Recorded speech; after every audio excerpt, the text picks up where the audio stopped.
दिनचर्या विषय में पठन के प्रकार पर चर्चा करेंगे।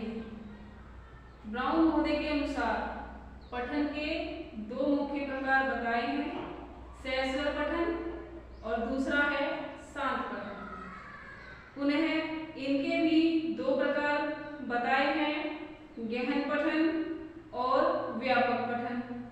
ब्राउन महोदय ने गहन पठन के दो प्रकार बताए, भाषागत एवं विषय वस्तु पठन। उन्होंने व्यापक पठन को 3 भागों में विभाजित किया है, स्कीमिंग, सरसरी नजर से सुनना या पढ़ना, स्कैनिंग, बारीकी नजर से पढ़ना, एवं ग्लोबल यानी कि संपूर्ण पठन। एक अन्य भाषा वैज्ञानी नीथ बियर के ने उद्देश्य के आधार पर 4 प्रकार के पठन स्वीकार किए हैं, व्यापक, गहन, स्कीमिंग, स्कैनिंग। पठन के जो उपरोक्त वर्गीकरण है वह निम्न चार्ट द्वारा प्रस्तुत किए गए हैं। ब्राउन के अनुसार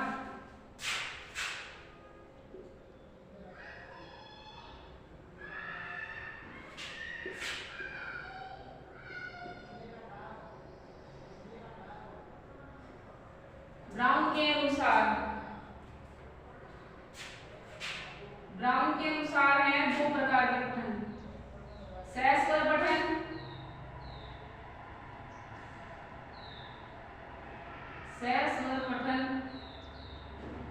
ठीक है, और दूसरा है शांत पठन।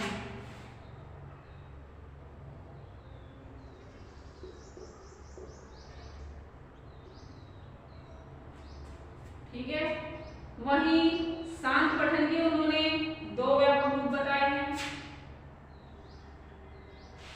एक तो गहन, दूसरा है व्यापक।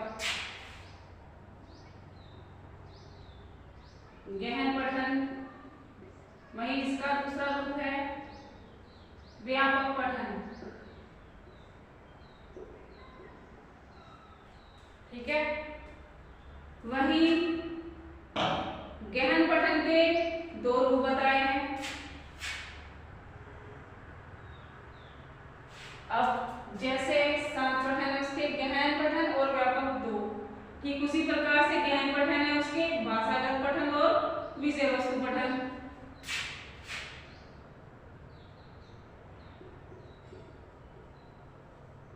भाषागत पठन और दूसरा है विषय वस्तु।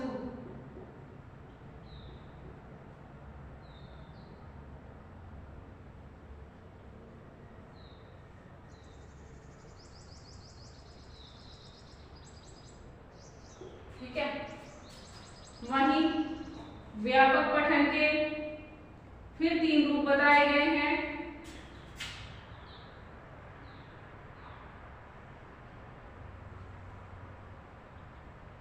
ठीक है, अब व्यापक पठन में है स्कीमिंग, स्कैनिंग और संपूर्ण।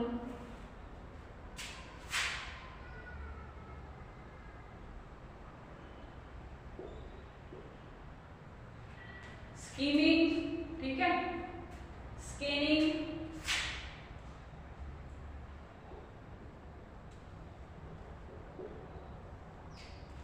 वहीं तीसरा है संपूर्ण।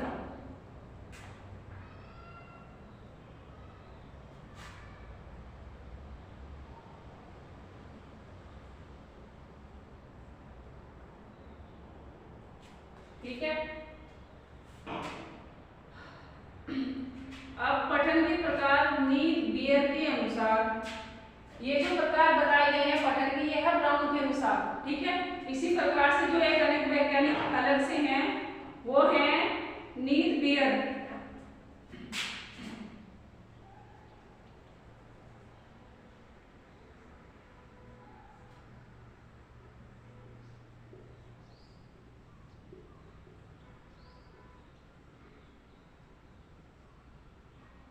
अब है नीथ बियर के अनुसार। ठीक है, माफ कीजिएगा, नीति भेद के अनुसार 4 प्रकार के बताए गए हैं पठन: गहन पठन, व्यापक गठन, स्कीमिंग और स्केलिंग। ठीक है,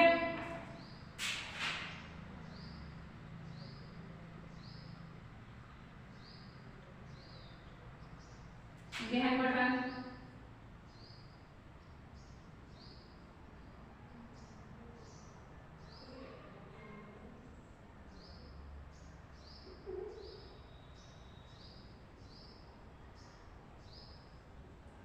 स्कीमिंग,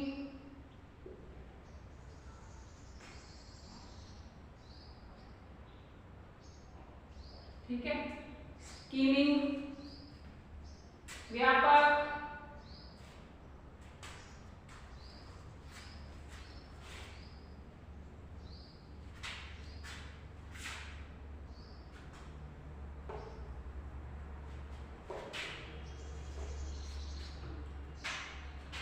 पठन के प्रकार।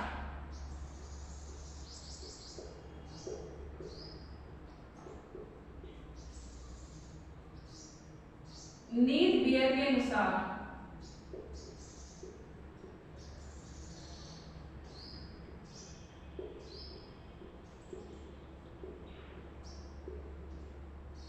ठीक है, अब नीति बियर के अनुसार 4 प्रकार के पठन हैं।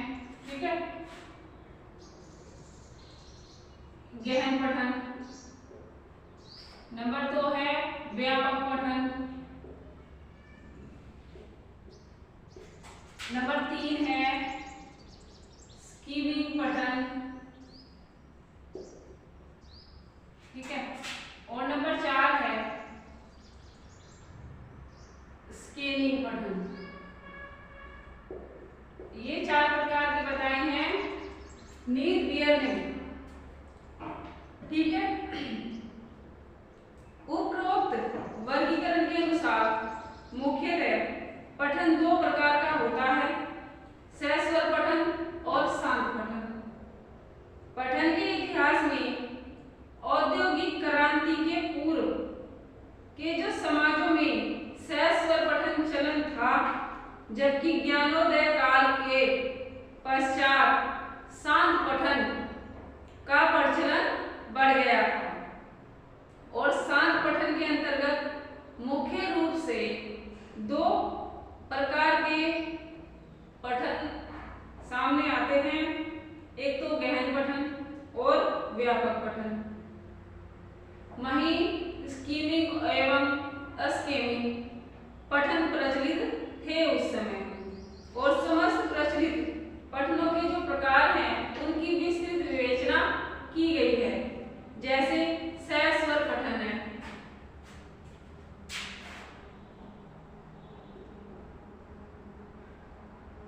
सहस्वर पठन। ठीक है, प्रारंभिक कक्षाओं में बालकों के लिए शब्दों एवं अक्षरों की ध्वनि तथा लिखित शब्द व उच्चारित ध्वनि के मध्य संबंध स्पष्ट करने की अधिक आवश्यकता होती है। इस कारण छात्र के पठन को सुगम, तीव्र एवं अवबोधपूर्ण बनाने के लिए उसे सहस्वर पठन के लिए प्रेरित किया जाता है, और सहस्वर पठन ही छात्र की भाषा को धारा प्रवाह ढंग से पढ़ने, बोलने का कौशल सिखाता है, उसके कौशल का विकास करता है। और प्रवाह यानी धारा प्रवाह पठन के अंतर्गत पढ़ने की गति, उसकी सटीकता, वाणी, उसकी मुख मुद्रा और हाव भाव जो होते हैं व्यक्ति के, उसकी अभिव्यक्ति, सभी वस्तुएं, सभी चीजें शामिल होती हैं। अतः सहस्वर पठन के लिए छात्रों को एक साथ एक से अधिक पठन कौशलों पर ध्यान केंद्रित करना पड़ता है।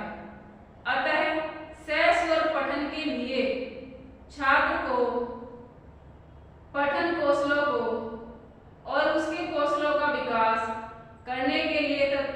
करना चाहिए और पठन के इन कौशलों को सहस्वर अध्ययन द्वारा बच्चों में आसानी से विकसित किया जा सकता है। जब यह कौशल विकसित हो जाता है तब छात्र इस कौशल का प्रयोग मौन या शांत अध्ययन में सुगमता से कर लेता है।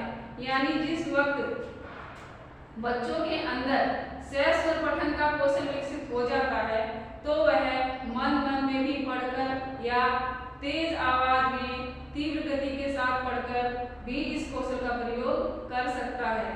छोटी कक्षाओं के जो बालक होते हैं उन्हें गिनतियां तेज आवाज में बोलकर या वर्णमाला तेज आवाज में बोलकर सहस्वर पठन करने का अभ्यास कराया जाता है और इस अभ्यास के दौरान वह बालक इन गिनतियों और वर्णमालाओं का ज्ञान स्वतः ही जल्दी से कर लेते हैं। इस प्रकार सहस्वर पठन का पढ़ाई में महत्वपूर्ण स्थान होता है। अब है मौन पठन।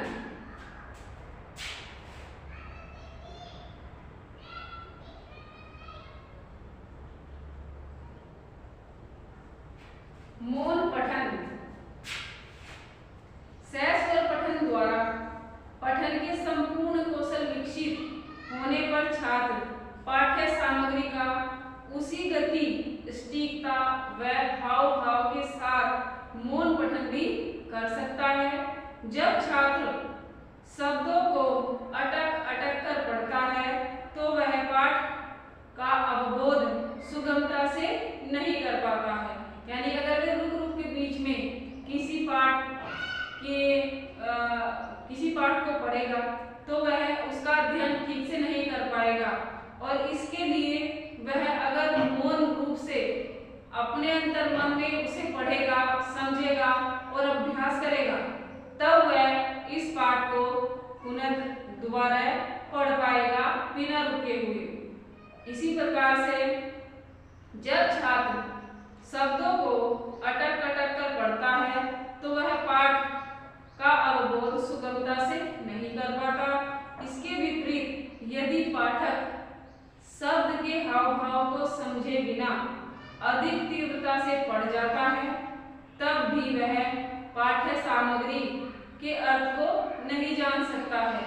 यानी अगर बिना समझे वह प्रत्येक पाठ को तीव्र गति के साथ पढ़ता जा रहा है तो तब भी वह उस पाठ को समझकर नहीं पढ़ सकता, क्योंकि तीव्र गति में वह शब्दों के अर्थ को नहीं समझ रहा है, उसे सिर्फ पढ़ना है और तीव्र गति से पढ़ता जाता है।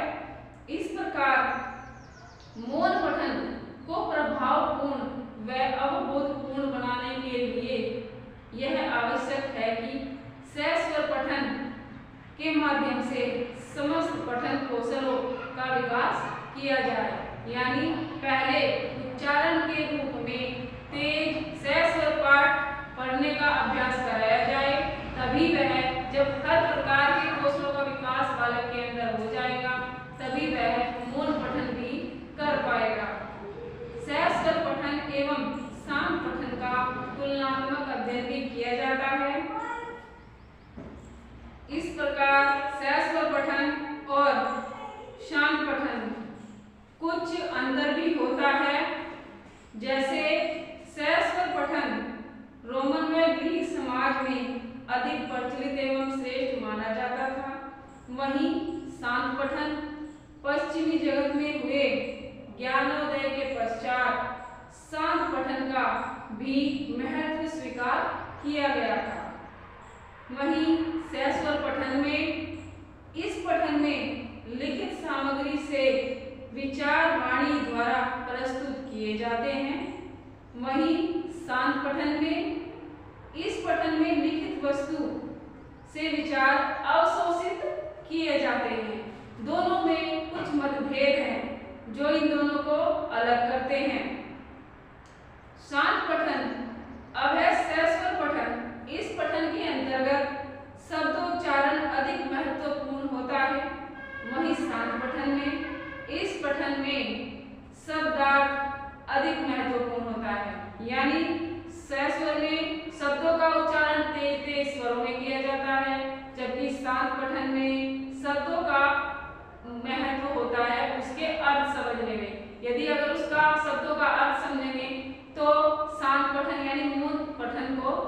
का गुण उनके अंदर विकसित होगा। वहीं सहस्वर पठन के कारण छात्रों की पठन गति धीमी हो जाती है, परंतु शांत पठन में शिक्षण की जो गति है वह तीव्र हो जाती है। इस प्रकार इन दोनों पठनों में कुछ मतभेद पाए जाते हैं। अब यही इनके बाद गहन पठन का भी अध्ययन करना महत्वपूर्ण होता है।